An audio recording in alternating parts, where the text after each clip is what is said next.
Chapter 40.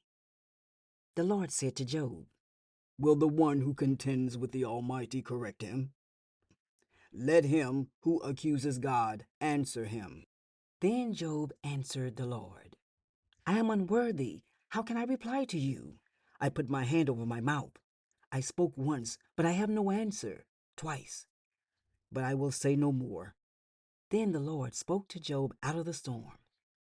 Brace yourself like a man. I will question you, and you shall answer me. Would you discredit my justice? Would you condemn me to justify yourself? Do you have an arm like God's? And can your voice thunder like his? Then adorn yourself with glory and splendor, and clothe yourself in honor and majesty. Unleash the fury of your wrath. Look at all who are proud and bring them low. Look at all who are proud and humble them. Crush the wicked where they stand. Bury them all in the dust together. Shroud their faces in the grave. Then I myself will admit to you that your own right hand can save you. Look at the behemoth, which I made along with you, and which feeds on grass like an ox. What strength it has in its loins, what power in the muscles of its belly. Its tail sways like a cedar. The sinews of its thighs are close knit. Its bones are tubes of bronze, its limbs like rods of iron. It ranks first among the works of God, yet its maker can approach it with his sword. The hills bring it their produce, and all the wild animals play nearby. Under the lotus plants it lies, hidden among the reeds in the marsh. The lotuses conceal it in their shadow. The poplars by the stream surround it. A raging river does not alarm it. It is secure, though the Jordan should surge against its mouth. Can anyone capture it by the eyes, or trap it and pierce its nose? Chapter 41. Can you pull in the Leviathan with the fish hook, or tie down its tongue with a rope? Can you put a cord through its nose, or pierce its jaw with a hook? Will it keep begging you for mercy? Will it speak to you with gentle words? Will it make an agreement with you for you to take it as your slave for life? Can you make a pet of it like a bird, or put it on a leash for the young women in your house? Will traders barter for it? Will they divide it up among the merchants?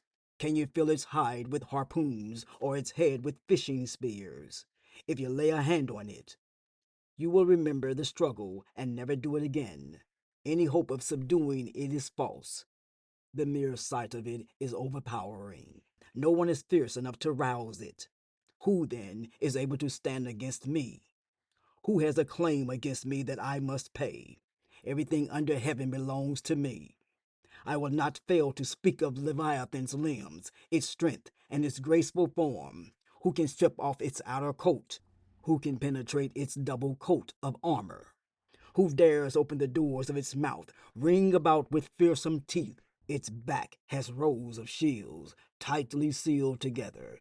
Each is so close to the next that no air can pass between. They are joined fast to one another. They cling together and cannot be parted. Its snorting throws out flashes of light. Its eyes are like the rays of dawn. Flames stream from its mouth. Sparks of fire shoot out. Smoke pours from its nostrils as from a boiling pot over burning reeds. Its breath sets coals ablaze, and flames dart from its mouth. Strength resides in its neck. Dismay goes before it. The folds of its flesh are tightly joined. They are firm and immovable. Its chest is hard as a rock, hard as a lower millstone. When it rises up, the mighty are terrified. They retreat before its thrashing. The sword that reaches it has no effect, nor does the spear or the dart or the javelin. Iron it treats like straw, and bronze like rotten wood. Arrows do not make it flee. Sling stones are like a chaff to it. A club seems to it but a piece of straw. It laughs at the rattling of the lance. Its undersides are jagged potsherds, leaving a trail in the mud like a threshing sledge. It makes the depths churn like a boiling cauldron, and stirs up the sea like a pot of ointment. It leaves a glistening wake behind it. One would think the deep had white hair. Nothing on earth is its equal, a creature without fear. It looks down on all that are haughty. It is king over all that are proud. Chapter 42. Then Job replied to the Lord, I know that you can do all things. No purpose of yours can be thwarted. You asked, who is this that obscures my plans without knowledge? Surely I spoke of things I did not understand, things too wonderful for me to know.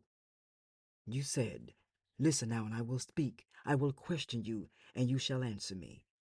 My ears had heard of you, but now my eyes have seen you. Therefore, I despise myself and repent in dust and ashes.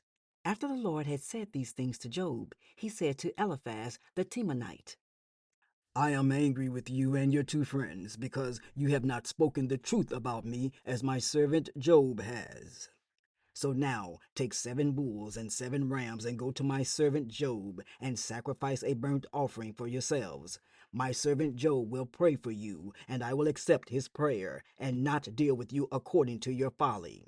You have not spoken the truth about me as my servant Job has. So Eliphaz the Temanite, Bildad the Shuhite, and Zophar the Naamathite did what the Lord told them, and the Lord accepted Job's prayer. After Job had prayed for his friends, the Lord restored his fortunes and gave him twice as much as he had before. All his brothers and sisters and everyone who had known him before came and ate with him in his house. They comforted and consoled him over all the trouble the Lord had brought upon him, and each one gave him a piece of silver and a gold ring. The Lord blessed the latter part of Job's life more than the former part. He had 14,000 sheep, 6,000 camels, 1,000 yoke of oxen, and 1,000 donkeys. And he also had 7 sons and 3 daughters. The first daughter he named Jemimah, the second Keziah, and the third Keren-happuch. Nowhere in all the land were there found women as beautiful as Job's daughters, and their father granted them an inheritance along with their brothers. After this, Job lived 140 years. He saw his children and their children to the 4th generation, and so Job died, an old man and full of years.